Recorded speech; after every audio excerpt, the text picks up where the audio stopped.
Welcome back, folks, to World of Warships Legends. I'm Soopa-Dave, and today I'm super excited because we are starting the American Heavy Cruiser line for you guys. We already did the early cruisers, and if you haven't seen them, please go back into the playlist and watch them. We're going to continue on now with the Heavy Cruiser line. And boy, do I have some really good games in these ships to showcase to you guys. And these are among my stronger ships in the entire game now that I know how to play. And another reason I'm really excited is Pensacola is the ship that it is the pinnacle of learning how to play this game, in my opinion. All right, we'll talk about it more, but it is one of the most well-rounded in learning what ammos to shoot and what armor you have an issue with, right? So it really, really does help you learn how to play. The heavy American cruiser line, as you can see, starting with Baltimore and Buffalo have radar. This line has amazing AP. All right, this has amazing AP. And you have sonar with these as well. Um, Not the world's best protection, and your shells are kind of lofty. So, with that being said, let's get into Pensacola, guys. I'm super excited. Now, for your commanders, I do free to play commanders on free to play ships. However, there's exception to this rule I talk about in videos in the past, particularly like beginner's guide and stuff. You even free to play, you can save up enough doubloons throughout the year or playing to get a few commanders. All right. This is one of them cases where the American heavy cruisers, you're going to want to use a different commander if you can. Be that way you can build a Norman Scott for your light cruisers. However, if you don't have that ability, and there's a ton of cruiser commanders that work amazing for these heavy cruisers. You have Einstein. Janeway is probably my new favorite. Baltimore. There's so many good commanders for this line. Beepley. Uh, that it doesn't matter. And a lot of times you could get them out of a free crate. That being said, I feel like Einstein is the most well balanced for this line. I prefer, with my skill level on AP, to use Janeway. That's just me. But again, so we're using Victor Einstein here. Now, if you, like I said, if you don't have him, right, go with Norman Scott with you really want to use burn it down, igniter, punch through, fixated, and refill station for this line. You can use arm and ready, but remember you're losing out on your AP damage. And that's kind of why you'll see here why I like Einstein so much for this line is he's a very good balance. We're using Norman Scott as an inspiration. Yep, I know.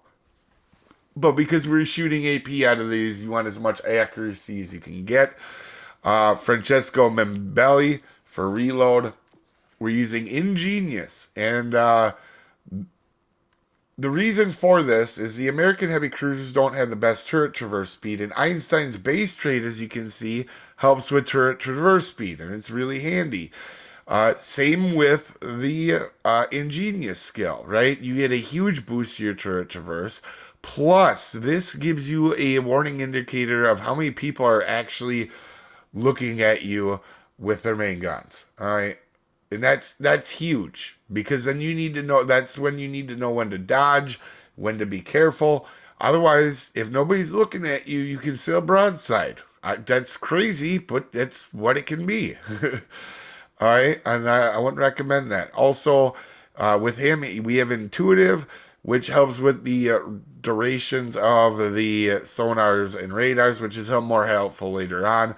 But really showing the direction of the closest enemy ship, so you can locate what's nearest to you, right? And that is a huge help later on when you have radars, because then you're not wasting your radars. You know where the destroyer is because of this skill. Also, it helps let you know if you're walking into a bunch of danger. That's another thing that's really helpful. Um, Punch through for the AP damage, fixated for the accuracy, and refill station for the reload. That being said, let's get to our modifications for Pensacola. Aiming systems mod 1. And prop mod is always in the slot 2. For your upgrades, you're going to want to take the range because if you're using any of the commanders that aren't Norman Scott, you don't want to take beyond range in the first slot. They have something more handy, like, for example, ingenious or intuitive, or they'll have something there generally that you want to use.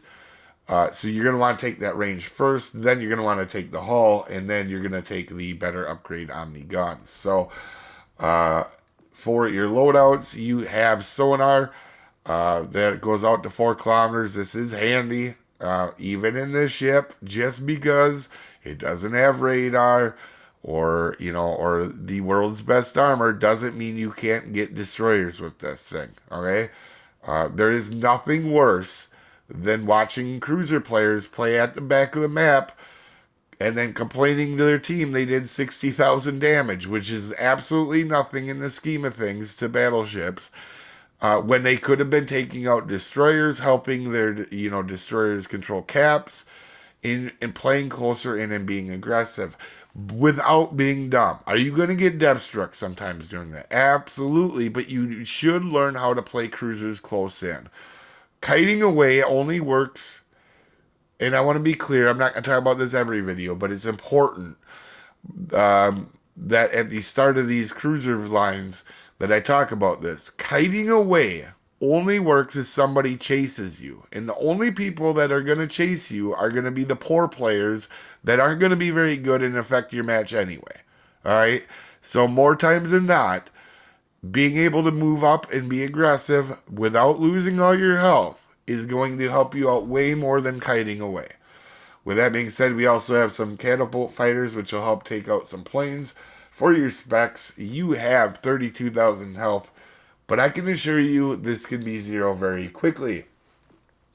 Now we have Pensacola's main battery. You have 8-inch, wonderful American cruiser, heavy cruiser guns, right? The knock on these is the traverse speed, but again, if you're using Einstein, you can see how much better the traverse is with them. Your reload is 11 seconds. Your range is 14.6. Again, if I get around that 15 kilometers on cruisers, I'm happy. Maybe at tier 8 and legendary tier, I'd like to get them maybe a hair higher, but not that much. I'm not playing at the back of the map with these things. Shell grouping is pretty solid for the most part for the tier. Your HE damage is 1800 or 2800, and your fire chance is 14%. And one thing to note, like most 18-inch guns, you have 34 millimeters of pen, meaning you can pen bow and sterns of battleships, right? If you get the opportunity when you're in that situation. But more times than not, you're going to be using this wonderful AP. All right.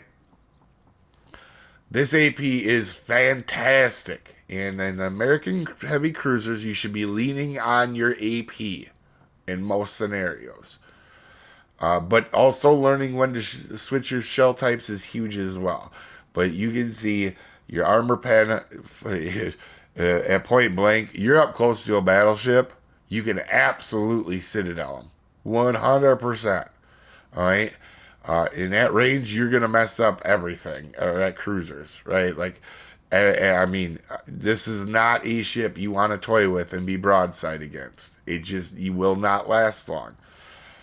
Uh, and with the Americans, you have this sticky shot, which is the American heavy cruiser pen angles, and they are fantastic, man. So instead of 45 and 60, it is 60 and 65, and you can think some people will think they can get away with being angled, and they're not angled enough, and this ship will let them know it. All right. Secondary armament, not really worth mentioning. AA defense, not terrible, right? But a lot of it, again, close in that 3.5 or closer. You're going to take down some planes, but generally it's going to be after they've made their drop. Uh, Maneuverability, 32 knots, 620 turning circle, and a 6.3 rudder. So for a heavy cruiser, not too shabby. And your concealment is not ideal at 11.2, but again, it's you're gonna have to have some weaknesses with it. And outside of the armor, this thing is pretty solid. You don't have torpedoes. The American cruisers, the tech trees after tier 5 or tier 5 and up, none of them, including the light cruisers, have torpedoes. So that being said, you can see very early on I struggled with this ship, but every time I get into it now, it is absolutely destructive. And I cannot mean that anymore. This heavy cruiser line, when I get into it now, it is just destruction at its finest. And this is one part of the game that I excel at very well now compared to where I used to. I used to not be a very good cruiser player, and you could make an argument heavy and super cruisers are maybe my strongest thing now. Maybe. I don't know. Um, Pretty balanced player. Uh, Again, stats. I played this when I was a beginner. So some of it's really bad, but as you guys have seen from the other guide, if you guys watch the original guide I had on this thing, I have some pretty gnarly games in this thing now. It's one of the ships, the American heavy cruisers, the tech trees, I tend to stay away from, as you'll see from this line, because they are too powerful for me. They're very powerful. And I, in this game, don't play ships that I'm too good at. I like to get better at ships I'm not good at. Now, as you can see here, this is your armor. Not ideal. All right. So 16 millimeters. So anything that is above a normal heavy cruiser, so like Cheshire, Graf's B, and battleships, they can overmatch you and go right into this citadel through your bow and stern. That is your citadel, and they will and can citadel you if you're not paying attention, right? All right, this is a giant glass citadel, and you can take that out. So your bow and stern, not a lot of protection, but against heavy cruisers and lower, you can completely angle at. Again, right here, your side plating, even though it looks a little stronger, battleships go right through this. They overmatch it. Again, if you're not aware of what overmatch is, when guns are 14.3 times the size of the armor, they go right through it. It acts like it's not there. All right. So what does that mean when a battleship sees this thing? This is what they see. This is a giant citadel. You can get wrecked really easy if you're not careful.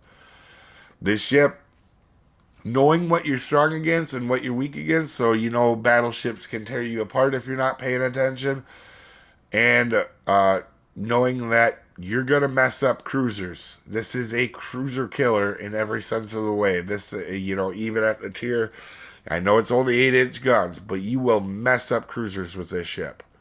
And you'll be able to angle to them, and they're not going to be able to do a whole lot to you, right? So just keep that in mind. Knowing your armor on this ship is a big thing, and being careful. As we start the match, it's disclaimer time. This is a beginner's video meant to help people new to the ship or new to the game. This is not meant for professional gamers that know everything there is to know about everything in the universe. There are multiple ways to play and build this ship, and I am an above average player. Not the world's best. I make mistakes. You may see one in this match. You didn't come here for pronunciations. I'm as good as anybody at slaughtering beautiful languages all the time. With that out of the way, we're on Trident. We're going to check our destroyer and his commander. And you're going to find out he's got a pretty decent commander. So we're going to kind of, it's a good tell at lower tiers to see how decent a commander is on maybe your destroyer, just to see what type of gameplay you might get out of them. Now, that being said, we're going to go ahead and push up, right? There's Fuso right there. We're going to wait till right when we think we're going to get behind the island, and then take a couple pop shots of AP at them. The reason I would have AP loaded right away is in case somebody is broadside when the match gets started, because you will have that happen sometimes. And granted, we didn't do the world's most damage to them, right? But if that had been a cruiser broadside, I don't know, maybe like a Trento, it could have been very solid. Now, this Trento is going to smoke up thinking, yeah, he's going to be okay, right? And he's angled a little bit to us, right? He's not angled enough as we just smash him. Like, you know what I mean? You think you are angled against these American heavy cruisers, and because they have that sticky shot thing, where the better pen angles, right? You just can get murked very quickly. Right now, we know that because we have that shaded thing on the top, we know where the nearest ship is. It's over there on the other side of the cap. So we don't have to worry about what's left to us or anything like that. Now here, again, we're playing aggressive. We're up, right? We're going to wait to fire our guns until he decides to shoot at the battleship, right? All right, so now he's focused on the battleship. We're going to switch over to AG because knowing armor schemes, right? Battleships, you're going to see we do some damage to him. But he's angled. So we're going to shoot AG. And Japanese battleships are the easiest battleships, in my opinion, to burn down because their damage control cooldown is really soft. That Italian cruiser is trying to be annoying, and we're going to do our best to get back to him. So as you can see, we put another fire on Fuso. It's a permanent fire because he uses damage con, and now he can't use it for a while, so he's going to be on fire for a little bit. Also, Trento making a mistake of getting spotted here. I take a shot thinking he's just going to sit there. To his credit, he is going to back up. So now we know that he moves when he's get shot at now because he didn't like getting Citadel before. We're going to take another shot really quickly. He's actually going to stop again. Now we kind of got his game, right? We know what he's going to do. He's going to be trying to move around, stopping and going. That's absolutely fine. But now I got a whiff of the destroyer, right? So we saw, you know, and this is how it goes in cruisers and in general, right? If you're in a ship, you should be getting rid of other destroyers first. Cruisers are next important, then battleships. We're going to come around the island. The destroyer's not spotted anymore. We're going to work on trying to finish off Fuso really quick because we had HE loaded. And we're going to load AP for that cruiser. And Trento has not learned his lesson at all as we spread out our shots because if he decides to move, we're still going to get Citadels on him. And we absolutely smash him. And it looks like he's not a bad player, but I think he thought he could get away with a lot more than what he could as we take out Fuso as well because we get rid of him, the last of it. And again, here, we're going to try to get a shot on Trento before he gets back. We're going to pop our sonar because this destroyer thinks he's being fancy in this smoke. Now, you notice, for last how long? We're within 8 kilometers of everybody in this side of the map, and we're doing fine. All right? paying attention, doing all that. Our sonar, we get Tashkent spotted. We blast them. Our other teammate blasts them. And because of our sonar and playing aggressive, that destroyer's now gone too. So we did obviously a ton to the cruiser, a fair amount to the battleship, and without us, that destroyer's still alive, full house, sitting in smoke, farming battleships. Trento backs up. It doesn't matter. He's dead. And also, we have to be careful because we know probably torps are coming out. Right, so also we're spotted obviously by the carrier, and we're gonna push up now. And this is going to be a very good learning lesson. So we have won this side of the map with the cap. There's Nelson shooting at us, and we have to be very wary. Now you're gonna see I stick with AP. Nelson is not a heavily armored battleship, and you're gonna see. Even angled to us a little bit. Oh no, he's flat broadside to us. We're going to get some pretty little decent chunks on him. In fact, I was trying to get closer to him so I could start to Citadel him. And yes, you will absolutely Citadel Nelson when you get closer in. But the carrier gets spotted, and this is a division, right? I do want to get rid of this carrier very quickly, if I can, but I got to be very careful. You notice we're next to our spotted. There's a 1 number now. I got to be careful what's shooting at me is we hit all 10 freaking guns on the carrier and get a Citadel. Again, you guys are seeing how good this AP is. We know by that 1 number up there with armed and ready, or I think it was ingenious, that somebody's targeting us. Obviously, it's Nelson, so we slow down and dodge. And we're paying attention, and that's a big thing. You got to be paying attention. You're also going to learn what happens when you're not paying attention. All right? We're going to start to turn out now a little bit because I want to focus independence, and Nelson has decided to take a liking to me instead of ignoring me, which is smart for him. And we're going to be a little bit careful here. But I am a little bit too focused on this carrier as we get our high caliber. I did want to get this carrier gone. Everybody else is focused on Nelson. And our destroyer is going to make a mistake here, get himself spotted. And that's going to be a real problem, as you can see. Not paying attention here. I see that one thing category, and I see it way too late to move here. Just one turret and one shell takes half of our health away because we were not paying attention.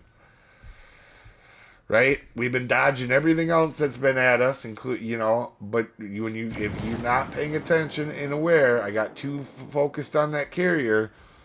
And we're gonna kind of return the favor here on Nelson. And start to focus on him since he's got the heebie-jeebies for me, right? We, even though it's a battleship, he is angled, but when he gets slightly unangled, we're gonna chunk him. And now our destroyer gets himself spotted, and that is the end for him. But to his credit, he did play a pretty decent game. But you can see that was a very healthy chunk off of Nelson. Now, sadly, the carrier is not spotted anymore, and we're going to turn out here because you can see Nelson's starting to focus on us again, and we're going to go ahead and just keep chunking him until he's not existing anymore. We know shells are coming. We're paying attention, so we dodge them. Well, kind of. Apparently, somehow that destroys our engine. And again, we dodge the next salvo. And he goes down here. So we got our high caliber. We helped take out a bunch of ships, right? Their carrier is going to live right now. We're actually going to go down. I'm going to speed this up because the carrier, I mean, obviously all he's got to do is drop a couple bombs on us and we're dead. That's part of the reason I wanted to get rid of the carrier, right? You can't really hide from a carrier, especially when you're low health. And we go down. But to be fair, we almost got that carrier, right? If we had a little bit of help from our teammates, we would have. But we had such a huge advantage because we won that side so quickly that we win on points. And there was no way really to get their points back. As you guys can see here, as we get down here to the end, with a very solid match because we were taking out cruisers, the aircraft carrier, and a destroyer. So it wasn't just a bunch of battleships for this. As we get a 3K base game and a Tech Tree Tier 5 ship, guys. That's a solid match. Top of leaderboard helping our team win. You guys have a wonderful day. I'll see you next time, folks.